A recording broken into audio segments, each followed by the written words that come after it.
Fala moçada, tudo bem com vocês? Nesta videoaula nós vamos falar sobre termoquímica, mas agora a parte 4, que é equações termoquímicas. Tudo bem? Para quem não me conhece, meu nome é Ismael Carneiro, eu sou professor de Química e este é o canal Federais da Química. Inscreva-se no canal, ative o sininho para que você receba todas as notificações dos novos vídeos. E lembre-se sempre, química não se decora, química se compreende. Basta um pouquinho de vontade. Vamos lá? Bom, agora falando sobre o conteúdo de equações termoquímicas, o que é uma equação termoquímica? Está aqui no quadro. Uma equação termoquímica é uma equação química com a informação de termo, de calor. Então, ou seja, se eu fornecer só até aqui, equação química. Se eu fornecer isso daqui mais a informação da energia, é equação termoquímica, tá? Bom, então aqui eu tenho a parte de transformação da matéria, esse trem com esse troço virou esse negócio, e aqui eu tenho informação da energia nesse trem aqui. Beleza. Bom, como eu já expliquei nas videoaulas anteriores, isso daqui, esse sinal negativo, significa que a reação é exotérmica. Esse ΔH aqui, você já sabe que isso aqui significa a palavra calor. Então aqui é o calor, que é igual a menos 286 quilojoules, que é a unidade que está sendo utilizada aqui, 1000 joules, né? 286 mil joules ou 286 quilojoules. Beleza? Então tá aqui uma equação termoquímica quando você informa tudo isso daqui, tá? Bom, nós não vamos usar de agora para frente o calor como membro, né? No caso, se eu fosse escrever, eu teria que colocar o calor aqui junto da água. Não, nós vamos oferecer essa informação lá no ΔH. Beleza? Essa é a forma mais correta e a forma mais formal mesmo de dar essa informação. Tranquilo? Bom, o que eu quero dizer com essa aula de hoje? O que eu tenho que trazer aqui para vocês? É o seguinte, a energia, né, liberada ou absorvida pela reação, o ΔH da reação, ela pode ser influenciada por 5 coisas. Tá? Ela pode ser influenciada pela quantidade, nós vamos depois detalhar isso daí. Tá? Ela pode ser influenciada também pelo estado físico, forma alotrópica, temperatura e pressão. Bom, desses 5 itens que interferem no ΔH, olha, você não precisa preocupar muito com a pressão e nem precisa preocupar muito com a temperatura. Já a quantidade, estado físico e forma alotrópica, fique ligado. Professor, como assim?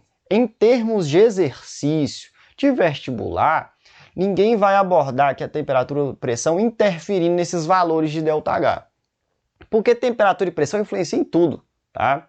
Em tudo. Inclusive, se você reparar aqui, eu coloquei o ΔH com essa bolinha em cima, esse zero. O que significa isso aqui? Significa estado padrão. O estado padrão, que a gente fala, né, com o estado de condições normal de temperatura e pressão, a gente vai utilizar uma temperatura para todo mundo e uma pressão para todo mundo. Ou seja, geralmente as equações termoquímicas, elas sempre vão vir no estado padrão. Ou seja, todo mundo foi medido na mesma temperatura e na mesma pressão. Tá? Então, geralmente, esse tipo de exercício não vai cair mexendo em temperatura e pressão. Tá? Ninguém vai colocar uma equação, uma reação a 25 graus Celsius, essa mesma reação acontecendo a 50 e colocar ΔH diferentes e trabalhar. Pode até acontecer. Então, o que você tem que guardar? Se acontecer um exercício de sentença VOF, afirmando assim, a temperatura não influencia. Mentira. A pressão não influencia sim, é mentira. As duas influenciam. Agora, em termos dos exercícios que mais caem, eles vão mexer na quantidade da equação, e aí mexe no ΔH, vão mexer no estado físico da substância, e aí você não vai perceber, porque o estado físico é aqui pequenininho, ó, G gasoso, L é líquido. Então, se eu mexer no estado físico de qualquer uma das substâncias, eu altero esse ΔH. Tá? Isso é importante, isso eles vão mexer, tá? Vai aparecer exercício desse jeito, e forma alotrópica, que eu vou te avisar, os casos especiais não é muitos, tá? É pouquinhos. Então, foca nesses 3 aqui, em termos de exercício para vestibular. Vamos lá entender cada um deles? Bom, quantidade é o que mais cai, disparado. Por quê, professor? Porque toda hora é perguntado para você, por exemplo, 1 mol de gasolina produz quanto de energia? E 10 mol, e 200 mols, e 30 gramas, e 40... Então, toda hora mexe na quantidade de reagente. Então, se você mexer na quantidade de reagente da reação, você vai mexer lá. Então eu vou fazer bem simples, mas a ideia é essa, tá? Então aqui vai vir muito atrelado a cálculos estequiométricos, tá? Então tem muito exercício que às vezes vai te perguntar, poxa, nessa equação aqui, ó, houve uma liberação ou produção exotérmica de 242 kJ. Tudo bem, só que foi usado só 1 mol de hidrogênio, que é um combustível. Mas se eu usar 10 mols de hidrogênio, qual é o ΔH? Quanto de calor vai liberar? Beleza? Então o que eu vou fazer? Simples, eu pego essa equação de cima e posso multiplicar ela por 10, tá? Então, já que ele me pediu 10 mols de hidrogênio, se é que te pediu isso, você vai fazer ó, 10, esse 10 vai multiplicar a quantidade de hidrogênio, a quantidade de oxigênio, a quantidade de água e vai multiplicar o ΔH também. Então 10 mols de hidrogênio vai produzir mais 10 vezes meio vai dar 5 mols de O2. Isso vai produzir 10 vezes 1 é 10, né? 10 H2O. Aonde 1, professor? É porque quando não tem nada na frente de substâncias, é o 1, que a gente não se escreve. Então é 10 vezes 1, 10. 10 vezes meio, 5. 10 vezes 1, 10. E o ΔH eu multiplico por 10 também, que é super fácil, só acrescentar um zero, né? De 242 passa para 2.420 kJ. Então mexeu na quantidade, mexeu no ΔH. Tranquilo? Ah, professor, eu preciso multiplicar a equação toda? Não, não precisa. Se ele te perguntar assim, ó, tem-se essa seguinte equação química, termoquímica, ponto. Qual a quantidade de calor liberado por 10 mols de hidrogênio, na queima de 10 mols de hidrogênio? Bom, a equação mostra 1 mol queimando, né? 1 mol liberou isso. Você pode montar a regra de 3 assim, ó. 1 mol de hidrogênio vai liberar, regra de 3, tracinho, está para menos 242 kJ. E se eu tiver 10 mols de hidrogênio para queimar, para reagir? Eu ponho aqui, ó, 10 mol de hidrogênio vai liberar quanto? Já que 1 mol libera 242 multiplica cruzado, X vai dar 2.420 kJ negativo, porque é exotérmico. Simples, então é bem tranquilo, mas é de fato a operação que mais vocês farão em termoquímica é sempre adequando a quantidade que o enunciado vai te pedir. Tranquilo? Beleza? Pegou? Beleza. Estado físico. Coloquei aqui um exemplo bem clássico para vocês entenderem a moral de quando se muda o estado físico de uma substância. Bom, todas elas é praticamente a mesma equação. Hidrogênio mais meio mol de oxigênio, 1 mol de água. Todas elas. Pode reparar aqui para você verificar. Bom, o ΔH de cada uma delas está diferente. 242 negativo, 286 negativo, menos 292. Aonde está a diferença? Ache o erro. Na foto aqui, ó, H2G, H2 gasoso, H2 gasoso, H2 gasoso. Meio mol de O2 gasoso, meio mol de O2 gasoso, meio mol de O2 gasoso. Agora está aqui, ó, no produto. O produto está mudando de estado físico. H2OV, vapor, H2OL, líquido, H2OS, sólido. Então, se formar o vapor, o líquido ou o sólido, o ΔH mexe. Em suma, mexeu no estado físico de uma única substância da equação, altera o ΔH. Ah, e se mexer nos três? Altera mais ainda. Ah, se mexer em um já altera, se mexer em três aí que altera mais o ΔH.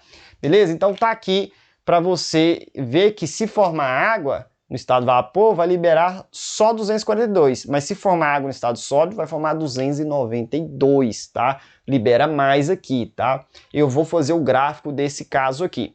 Mas primeiro vamos para a fórmula alotrópica, eu já volto aqui que eu tenho que apagar o quadro. Fórmula alotrópica, professor, não lembro o que é alotropia. O alótropos, alotropia é o fenômeno que um elemento tem a capacidade de produzir duas ou mais substâncias simples. Então, qual que é um exemplo? Carbono-grafite. O carbono-grafite, ou grafite, a substância grafite, é feita só de carbono. E a substância diamante também é só feita de carbono. Então, são duas substâncias simples, formadas só de um elemento. E elas são diferentes? São, alotropia. Então, o elemento químico o carbono, ele é capaz de formar uma substância simples, outra substância simples. Ele forma até mais o carbono. Ele forma ainda nanotubos de carbono, o grafeno, né? Enfim, e tem mais. Mas aqui eu tenho, enfim, usou o C, que é o carbono, né? Embaixo e em cima. Mas num é grafite, no outro é diamante, o ΔH muda. Alterou a fórmula alotrópica, altera o ΔH. Casos mais clássicos é do carbono, que vai usar o grafite ou o diamante. Geralmente eles vão escrever grafite ou diamante, às vezes eles vão escrever simplificado, põe GRAF, DIAN, só até aqui. Enfim, usou alótropos diferentes, ΔH diferente, tá? Qual outro caso que pode mexer? Quando se usa o O2 e o O3, o oxigênio e o ozônio. É outro caso de alotropia, vai dar diferença no ΔH. Se você usar o O2 numa reação, usar o O3 em outra, o ΔH é diferente, tá? Então fique avisado aí que a fórmula alotrópica também altera o ΔH. São as três. Vamos para esse estado líquido aqui, e eu vou detalhar ele um pouquinho aqui na forma de gráfico para a gente poder discutir, porque esse caso aqui ele é recorrente em vestibular. Só um minutinho. Bom, vamos lá, moçada, discutir o estado físico na forma gráfica, para ficar bem claro um detalhe. Veja só, eu aqui fiz o eixo X e o eixo Y, o eixo X eu tenho aqui a entalpia em quilojoules e eu tenho aqui o eixo X em coordenada de reação. Tem até autor que não gosta de colocar esse eixo aqui. O que ele significa? Caminho de reação. Caminho que vai do reagente e vai em direção aos produtos. Só isso, a direção da reação. Então antes eu tenho aqui os meus reagentes e depois eu tenho os meus produtos. Bom, eu estou fazendo aqui o gráfico desse caso aqui, ó, de estado físico. Eu coloquei 3 equações. Em todas elas os reagentes são idênticos, tá? Por isso que no gráfico eu só fiz um traço para os reagentes, porque todos eles partem dos mesmos reagentes, todas as 3 reações. Já o produto, todos formam água, mas o estado físico é diferente. Por isso eu coloquei 3 traços aqui para o produto, formando água, água e água. Porque nós vamos discutir qual deles é o líquido, sólido e gasoso. Vamos lá? Bom, eu tenho aqui hidrogênio mais oxigênio reagindo, a combustão do hidrogênio, cujo produto é a água. Bom, quando ele vai formar água sólida, qual das 3 que é? A de cima, do meio ou de baixo? Bom, eu coloquei aqui para você que quando formar água sólida, que ela vai ter 292 negativo. Quando é líquida, 286. E quando for vapor, 242. Ou seja, aonde é mais negativo? Aonde libera mais? Aonde está saindo mais calor, produzindo, liberando mais calor? Quando forma o sólido. Então, olha só, eu vou sair daqui, desse ponto, desses reagentes. E então eu tenho que liberar mais. Então eu vou lá para a última água. Quando esses reagentes eles formam água sólida, esse aqui é o trajeto. Eles têm uma queda de energia maior. Então aqui, eu vou ter que colocar para destacar, é a água no estado sólido, onde a variação foi de menos 292 kJ, tá? Já por outro lado, quando esses reagentes eles vão produzir a água no estado líquido, ele vai parar aqui, ó. Então aqui eu tenho a água no estado líquido, tá? A água no estado líquido, e aí vai ter liberado aqui menos 286 kJ, quilojoules, beleza? E por último, quando os reagentes formam a água no estado sólido, libera menos de todos, né? Então aqui a água no estado sólido vai liberar menos 242 kJ, tá bom? Então olha só que interessante. Eu tenho os mesmos reagentes, mas os produtos mudaram de estado físico. Se formar o sólido, ele tem uma liberação de energia maior do que nos outros casos, né? Bom, vamos analisar de outra forma. Qual que é o estado físico dos 3? Se nós não tivéssemos esses valores, eu vai formar a água nos 3 estados. Quem que fica em cima, quem que fica embaixo? Entre sólido, líquido e gasoso, qual que é o estado físico que tem maior conteúdo de energia, é mais energético, é mais agitado? Não é perdão, gente, aqui é G, né? Perdão. Só liga que é o gasoso, que eu coloquei V de vapor, não é isso? Aqui, ó, V de vapor, desculpa. Então você tem os 3 estados físicos, sólido, líquido e gasoso, que no caso aqui é vapor, tá? Qual é deles o estado mais energético? É o estado de gasoso, o estado de vapor, por isso que ele fica em cima. Dos 3 estados físicos, qual que é o menos energético? Mais quietinho, tá? Onde as moléculas estão ali agitadas mais devagarzinho, mais sossegadas, no cantinho, quietinho, é o sólido, perdão. Então fica sólido como estado menos energético, líquido como intermediário e vapor como estado mais caótico, energético, enfim, né? Então dá pra gente saber a posição também da água nos 3 estados, quem fica em cima, quem fica embaixo. Porque você sabe que o estado gasoso tem mais energia, então mais em cima, menos energia, mais embaixo. Como eu sair desse ponto e cair para cá, a queda é pequena, mas sair desse ponto e vir para cá, a queda é grande. Então a reação libera muito, libera 292, mais do que se cair só daqui para aqui, que é 242, tá? Beleza? Esse tipo de gráfico, ele é bastante usado em vestibular, ele é bastante claro também, para a gente poder entender a diferença dos estados físicos. Inclusive, alguém podia perguntar assim, professor, então quer dizer que pegar água no estado líquido e passar ela para o estado sólido, eu só pegar a diferença daqui para aqui, porque eu tenho 286 negativo para 292, essa é a diferença. Sim, você conseguiria calcular o ΔH, por exemplo, da água no estado líquido, virando água no estado sólido. E aí a diferença seria essa. Nós teríamos aqui, qual que seria o ΔH desse processo? Que nem seria químico, é físico, né? Líquido para sólido é uma solidificação. Então você pegaria aqui, ó, menos o final, menos 292, menos o inicial, que é 286. Você faz essa diferença e você vai ter aí o ΔH desse processo. Se a gente fizer isso aqui, ó, vamos fazer 292 por 286. Então aqui vem 12, tira o 6, fica 6, aqui fica 8, então fica zerado aqui. Peraí, 286? Tá certo, então deu 6 aqui, ó. 6 quilojoules negativos, né? Porque é 296 negativos e 286 positivos. E aí a diferença vai dar exatamente 6 quilojoules. Então, com 6 quilojoules você consegue ir de líquido para sólido. Que interessante. Então quer dizer que para água líquida virar água sólida é menos 6 quilojoules. Exatamente, menos 6 quilojoules. E para água sólida passar para água líquida, mais 6 quilojoules.